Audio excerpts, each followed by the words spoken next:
First ನಿಮ್ಮ YouTube channel open ಮಾಡಿ. ಅಲ್ಲಿ ನಿಮಗೆ ಯಾವ ಚಾನಲ್ ಸರ್ಚ್ ಮಾಡಬೇಕು ಅಂತಿದ್ದೀರಾ ಅದನ್ನು ಸರ್ಚ್ ಮಾಡಿ. ನಾನಿವಾಗ ಕ್ಯಾಟ್ ವಿಡಿಯೋಸ್ ಅನ್ನೋ ಚಾನಲ್ ಸರ್ಚ್ ಮಾಡ್ತಾಯಿದ್ದೀನಿ. ಇವಾಗ ಅದನ್ನು ಶೇರ್ ಬಟನ್ ಮೇಲೆ ಕ್ಲಿಕ್ ಮಾಡಿ ಮತ್ತು ಕಾಪಿ ಲಿಂಕ್ ಮಾಡ್ಕೊಳ್ಳಿ. ಕಾಪಿ ಲಿಂಕ್ ಆದಮೇಲೆ ಬ್ಯಾಕ್ ಬಂದು ನೋಡಿ, ಇವಾಗ ಕ್ರೋಮ್ ಬ್ರೌಸರ್ ಓಪನ್ ಮಾಡಿ. ಕ್ರೋಮ್ ಬ್ರೌಸರ್ ಓಪನ್ ಆದಮೇಲೆ ಅಲ್ಲಿ ಟೈಪ್ ಮಾಡಿ ಯೂಟ್ಯೂಬ್ ಚಾನಲ್ ಮಾನಿಟೈಜೇಷನ್ ಚೆಕ್ ಅಂತ. ಅದ್ರ ಕ್ಲಿಕ್ ಮಾಡಿ. ನೋಡಿ ಈ ಥರ ಬರುತ್ತೆ. YT ಲಾರ್ಜ್ ಅಂತ ಇತ್ತಲ್ಲ ಫಸ್ಟು, ಅದ್ರ ಮೇಲೆ ಕ್ಲಿಕ್ ಮಾಡಿ. ನೋಡಿ ಈ ಥರ ಬರುತ್ತೆ. ಅಲ್ಲಿ ನಾವು ಕಾಪಿ ಮಾಡ್ತಿದ್ದನ್ನು ಪೇಸ್ಟ್ ಮಾಡಿ, ನಂಬರ್ ಇರುತ್ತೆ ಒಂದು ಕೆಳಗಡೆ, ಅದನ್ನು 251 ಅಂತ ಟೈಪ್ ಮಾಡಿ ಎಂಟರ್ ಕೊಡಿ. ಒಂದು ನಿಮಿಷ ವೆಯ್ಟ್ ಮಾಡಿ. ಅಲ್ಲೊಂದು ಆ್ಯಡ್ ಬರುತ್ತೆ.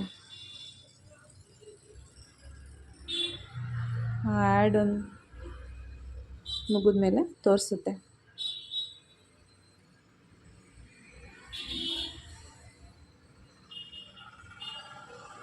ನೋಡಿ ಈ ಥರ ಲೋಡ್ ಆಗುತ್ತೆ.